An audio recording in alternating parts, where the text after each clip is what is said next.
Quand on parle des enfants d'Henri VIII, tout le monde pense à Marie la Sanglante ou à Élisabeth la Grande. Mais il y eut un autre fils, dont l'histoire est rarement racontée, et qui fut peut-être le plus sombre de tous, Édouard VI.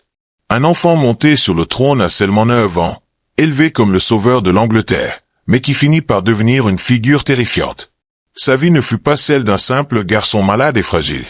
C'était celle d'un jeune doté d'un pouvoir absolu, sans empathie, et animé d'idées religieuses si extrêmes que son court règne se transforma en cauchemar pour beaucoup. Édouard naît en 1537, le fils tant attendu du roi Henri VIII. Pendant des années, le roi avait désespérément cherché un héritier mâle. Sa naissance fut célébrée comme un miracle, mais ce miracle s'accompagna d'une tragédie. Sa mère, Jeanne Seymour, mourut 12 jours après l'accouchement. Cela laissa Édouard orphelin de mère et encore plus précieux aux yeux de son père, qui le protégeait avec une combinaison d'adoration et de paranoïa. Dès son plus jeune âge, Édouard fut traité comme plus qu'un enfant. Il était vu comme l'avenir de l'Angleterre, son salut religieux. On lui donna les meilleurs précepteurs, mais ce n'étaient pas de simples enseignants. C'étaient des théologiens protestants radicaux. Son éducation était une mission divine. Lui apprendre à haïr le catholicisme, à voir les hérétiques comme des ennemis de Dieu, et à croire que son autorité venait directement du ciel. Son tuteur principal, John Sheck, était un érudit brillant mais aussi un fanatique. Sous sa direction, Édouard étudiait dès l'âge de 6 ans des textes religieux complexes. À 8 ans, il savait déjà défendre l'idée que les catholiques devaient être exécutés. C'était un enfant intelligent, mais aussi isolé. Il ne jouait jamais avec d'autres enfants. Il n'eut jamais une enfance normale. Il était entouré uniquement d'adultes qui le traitaient comme un prophète. Quand son père mourut en 1547, Édouard devint roi à seulement 9 ans. Bien qu'un conseil de régence gouvernait en son nom, Édouard montra rapidement qu'il n'était pas une marionnette. Il interrompait les réunions pour donner des leçons de théologie, réviser les peines de mort, et montrait une émotion troublante lorsqu'il punissait ceux qu'il considérait comme des ennemis religieux. On disait qu'il souriait en signant les ordres d'exécution, satisfait de justifier chaque châtiment avec des versets bibliques. Ceux qui l'entouraient commencèrent à remarquer son caractère.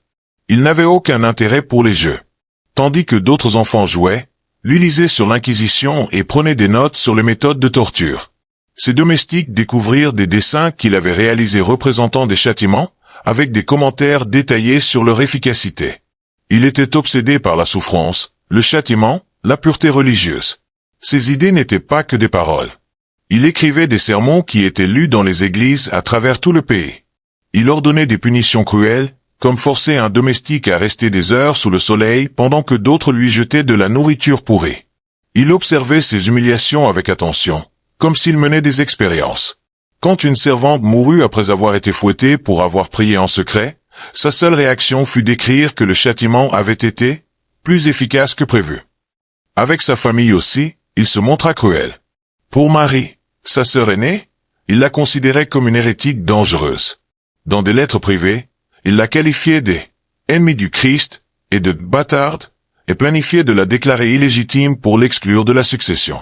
Élisabeth, en revanche, lui paraissait utile parce qu'elle était protestante, mais jamais comme une sœur. Pour Édouard, la famille n'existait pas. Il n'y avait que des alliés ou des ennemis.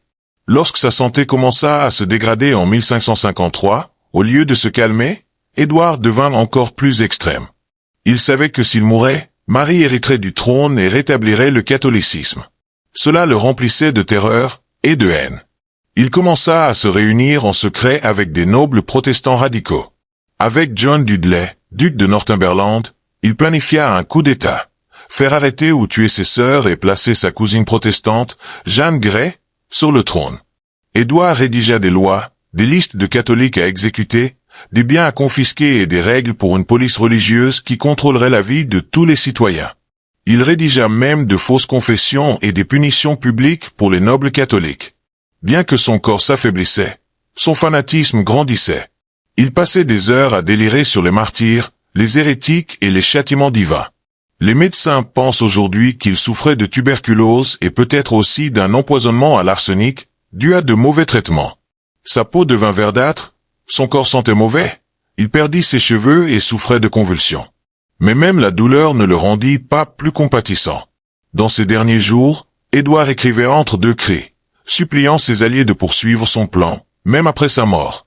Il mourut le 6 juillet 1553, à l'âge de 15 ans. Ses derniers mots ne furent ni d'amour ni de pardon, mais des malédictions contre Marie. Après sa mort, tout son plan s'effondra. Jeanne Grey fut reine pendant seulement 9 jours avant d'être renversée, et Marie monta sur le trône avec le soutien de nombreux protestants, horrifiés par l'extrémisme d'Édouard. L'histoire d'Édouard VI n'est pas celle d'un enfant innocent manipulé par des adultes ambitieux. C'est l'histoire d'un jeune qui a pleinement embrassé le pouvoir, qui a utilisé la religion pour justifier la cruauté, et qui rêvait d'un royaume purifié par la violence. Son éducation ne l'a pas rendu sage, mais dangereux. Il était brillant, certes, mais incapable de compassion. Et cela a fait de lui l'un des monarques les plus effrayants d'Angleterre. Ce qui inquiète le plus, c'est d'imaginer ce qui aurait pu arriver s'il avait vécu plus longtemps. Il était en train de créer un état de surveillance, une dictature religieuse qui aurait persécuté tous ceux qui pensaient différemment. Sa mort, bien que tragique, a peut-être sauvé l'Angleterre de quelque chose d'encore pire. Le règne d'Édouard VI nous rappelle que même les plus jeunes peuvent sombrer dans l'obscurité lorsqu'on leur donne un pouvoir sans limite, sans guide et sans amour. Un enfant qui aurait dû jouer avec des jouets a fini par concevoir des tortures. Et son histoire est un avertissement éternel.